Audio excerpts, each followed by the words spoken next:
नमस्कार, आप देख रहे हैं नेक्स्ट टाइम न्यूज। मैं तुषार आपके साथ। ईडी सीबीआई का ये खेल कब तक चलता रहेगा?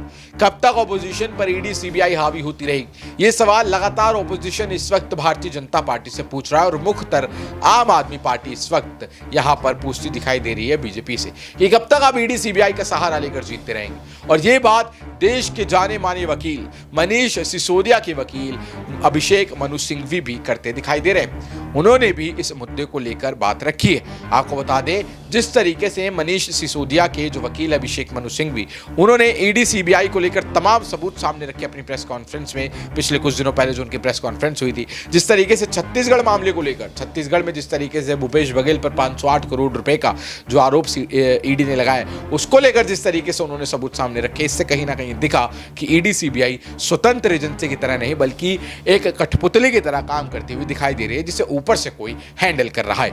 आपको बता दें, अभिषेक मनु सिंघवी वही वकील है जो मनीष सिसोदिया का इस समय केस हैंडल कर रहे हैं शराब नीति को लेकर, दिल्ली शराब नीति के मनी लॉन्ड्रिंग मामले को लेकर। उन्होंने सुप्रीम कोर्ट में जो अर्जी थी मनीष सिसोदिया की तरफ से बेल की, वो डाली थी। हालांकि सुप्रीम कोर्ट ने झटका देते हुए वो अर्जी को खारिज कर दिया और यहां पर एक बार फिर से जेल का रुख करना पड़ा मनीष सिसोदिया को।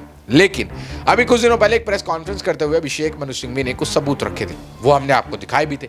लेकिन अब एक बार फिर से अभिषेक मनु सिंघवी एक बार फिर से ईडी सीबीआई पर हमला करते हुए दिखाई दे रहे हैं और फिर से एक बार कई सबूत यहाँ पर लाते हुए दिखाई दे रहे हैं। आपको बता दें, जिस तरीके से लगातार एक के बाद एक छत्तीसगढ़ हो, राजस्थान हो, मध्य प्रदेश हो या फिर तेलंगाना हो या फिर दिल्ली हो, जहां जहां ऑपोजिशन की सरकार है, जहां जहां ऑपोजिशन पावर में, वहां ईडी सीबीआई का जो शिकंजा चल रहा है, उसको लेकर अभिषेक मनु सिंघवी ने कई खुलासे किए हैं। आपको बता दें, लगातार जिस तरीके से सभी ऑपोजिशन पार्टियां सवाल उठाती दिखाई देती है कि क्या ईडी बीजेपी के हाथों से काम कर रही है, तो उस पर भी यहां पर वो कई सबूत रखते नजर आते हैं।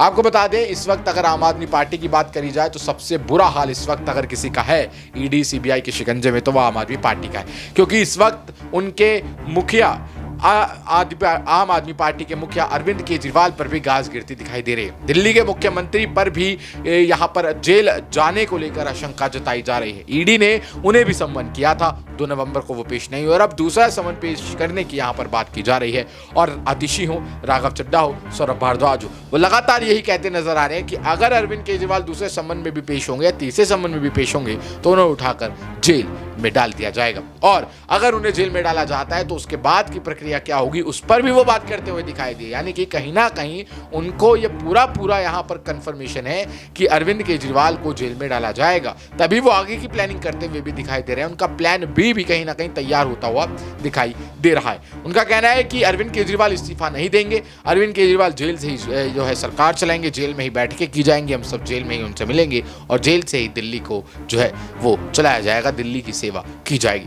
आपको बता दें, संजय सिंह पर आज राउज एवेन्यू कोर्ट में सुनवाई है। मनीष सिसोदिया पर आज सुप्रीम कोर्ट में सुनवाई होनी है, जो याचिका उन्होंने डाली थी कुछ दिनों के लिए जेल से बाहर अपने परिवार के साथ रहने की। आपको बता दें, सत्येंद्र जैन जो है वो इस वक्त बाहर है बेल पर अपने तबीयत का हवाला देकर, लेकिन देखा जाए तो वो भी इस समय ईडी की कस्टडी में ही है, जेल में ही माने जा रहे हैं, तिहाड़ जेल में। लेकिन इस वक्त जिस तरीके से पूरा का पूरा माहौल जो बन चुका है, वो कहीं ना कहीं दिखाता है कि चुनावों के आते ही जिस तरीके से ईडी सीबीआई का इस्तेमाल होने लगता है, वो सरासर ये दिखाता है कि कैसे इस वक्त बीजेपी जो है वो कहीं ना कहीं अपने आप को बचाने के लिए, अपनी सत्ता को एक बार फिर से कायम करने के लिए ईडी सीबीआई का इस्तेमाल करती नजर आ रही है। बहरहाल इस पूरे मुद्दे पर आप क्या सोचते हैं, क्या राय रखते हैं, नीचे कमेंट सेक्शन में जरूर बताएं। जुड़े रहें, देखते रहें नेक्स्ट टाइम न्यूज।